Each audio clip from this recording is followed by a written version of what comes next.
আসসালামু আলাইকুম everyone, this is me Ome Habiba Samia. সবাই কেমন আছেন? Welcome back to my blog. আজকে আবারও চলে আসলাম নতুন একটি ব্লগ নিয়ে। আজকের ব্লগটি হচ্ছে আব্বুকে রিসিভ করতে যাবো, এটার ব্লগ। তো এখন বাজে রাত 2টা, আমরা রেডি হচ্ছি কারণ আব্বু ভোর 5টায় ল্যান্ড করবে। তো আমরা সবাই যাচ্ছি, আম্মু, আমি, কাশফি যে যাবে এটা আব্বু জানে না, এটা সারপ্রাইজ। কারণ এর আগে আব্বু একবার কাশফিকে না বলে এসে সারপ্রাইজ দিয়েছিল, এখন কাশফি যাবে, তাই সে খুব সুন্দর করে রেডি হচ্ছে। সে হাই হাই। আর আম্মু তো খুব খুশি কারণ তার হাজব্যান্ড আসতেছে, খুশি রেডি হচ্ছে। আসসালামু আলাইকুম। আসলে আম্মুকে অনেক সুন্দরও লাগতেছে, খুব বিউটিফুলি সাজতেছে। আর এটা হচ্ছে আমাদের ড্রেস, আমরা দুজনে সেম ড্রেস পরবো। তো আমাদের সাথেই থাকুন, যদি ব্লগটি ভালো লাগে অবশ্যই লাইক কমেন্ট শেয়ার করে দিবেন।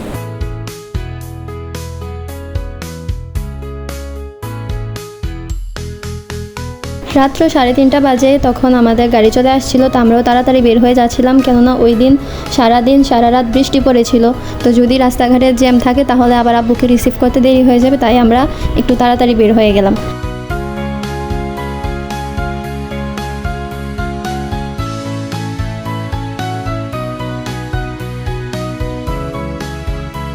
যাওয়ার পথে আমরা একটা ফিলিং স্টেশনে দাঁড়িয়ে গাড়িতে গ্যাস পুড়িয়ে নিলাম। তারপরে দেখলাম যে আম্মু, কাশফিয়া সবাই কথা বলে, চাচু আর তার ছেলে সবাই সজাগ। পরে কিছুক্ষণ পরে দেখলাম আম্মু বাদে আর আমার একটা ভাইয়া গিয়েছিল, তারা বাদে সবাই ঘুমায়, আমিও সজাগ সারা রাত। আমরা যে কুমিল্লা থেকে ঢাকা গেলাম, পুরো রাস্তা এমন কোনো জায়গা বাকি ছিল না যে বৃষ্টি পড়ে নাই, সব জায়গাতে বৃষ্টি আর বৃষ্টি। যাওয়ার সময় আমরা ঢাকা বিশ্ববিদ্যালয় দিয়ে গিয়েছিলাম।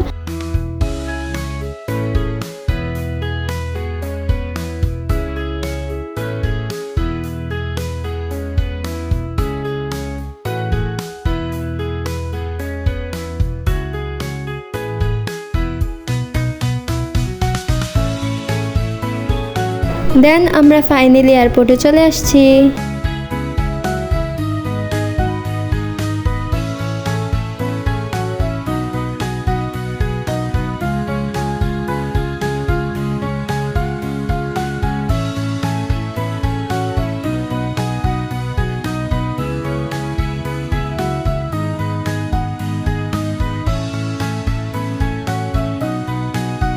এভাবে একবার আব্বু কাশফিকে সারপ্রাইজ দিয়েছিল, তাকে না জানিয়ে আব্বু এসেছিল বেড়াতে।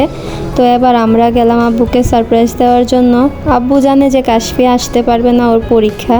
তো পরে কাশফিয়া সারপ্রাইজ দিল আব্বুকে। প্রথমে আব্বুকে দেখে আমি একটা দৌড় দিয়ে আব্বুকে গিয়ে জড়িয়ে ধরলাম। তারপরে আম্মু, ভাইয়াদের সাথে আব্বু দেখা করলো। তারপর আমি বললাম চল একটা ছবি তুলি, এদিকে ফিরো। উল্টো দিকে মুখ করে। তারপরে আমরা ছবি তোলার সময় কাশফিয়া পিছন দিয়ে এসে আব্বুর চোখে ধরে আব্বুকে সারপ্রাইজ দিল।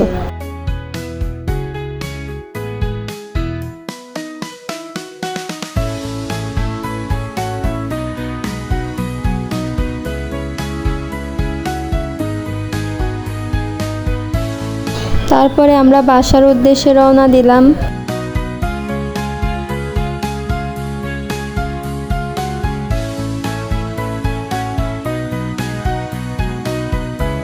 বাসায় আসার সময় দেখি কোনো বৃষ্টি নাই, নর্মাল ওয়েদার।